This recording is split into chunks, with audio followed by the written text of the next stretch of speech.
हरे भगवद गीता अध्याय 2 श्लोक संख्या 67।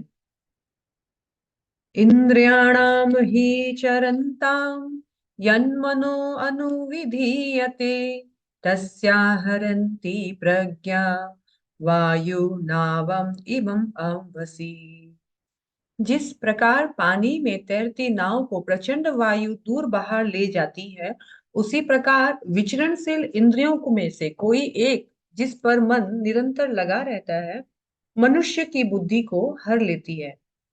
भगवान कंटिन्यूअस कुछ श्लोकों से हमें इंद्रियों पर निग्रह करना और कंट्रोल करके भगवान की सेवा में लगाना ये बता रहे हैं। नहीं तो क्या क्या प्रॉब्लम्स आ सकती है हमने देखा 62 एंड 63 नंबर श्लोका में।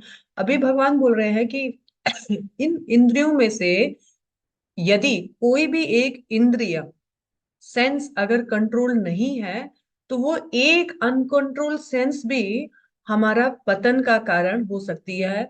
उस एक अनकंट्रोल सेंस के कारण हमारा माइंड जो है उस चीज पर मनन कर सकता है और हमारी जो बुद्धि है उसका हरण हो सकता है। और बुद्धि जब नाश होती है तो मनुष्य कोई भी अच्छा डिसीजन ले नहीं पाता है और जानते हुए भी गलती कर पाता है। इसीलिए कहा गया है सारी की सारी इंद्रियों को भगवान की सेवा में लगाना बहुत जरूरी है। एक भी इंद्रियां खुले घोड़े जैसी नहीं होनी चाहिए। ठीक वैसे ही जैसे अगर कोई नाव अगर नदी में या समुद्र में तैर रही है, तो फेवरेबल अगर हवा है, यानी फेवरेबल हवा अगर होगी तो हमारी नाव आसानी से नौका पार कर सकती है भवसागर को। नहीं तो अगर एक भी दिशा से अनफेवरेबल अगर हवा हुई तो हमारी नाव जो है वो डूब जाएगी। यहाँ फेवरेबल हवा को कंट्रोल्ड इंद्रियों के साथ कंट्रोल किया कहा गया है, कंपेयर किया गया है।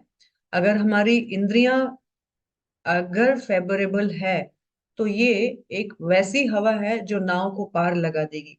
अगर हमारी इंद्रियां कंट्रोल नहीं है तो यही इंद्रियां एक ऐसी हवा है जो इस नाव को डुबा देगी। हमने देखा कि सिर्फ एक इंद्रिय से भी भागवतम में कई एग्जाम्पल दिया गया है कि कैसे कोई विचलित हो सकता है। विश्वामित्र मुनि सिर्फ कान से मेनका की पायल का रुंझुन रुंझुन सुन के ही वो विचलित हो गए थे। सौभरी मुनि सिर्फ आंख से मछलियों को देखकर ही आकर्षित हो गए थे।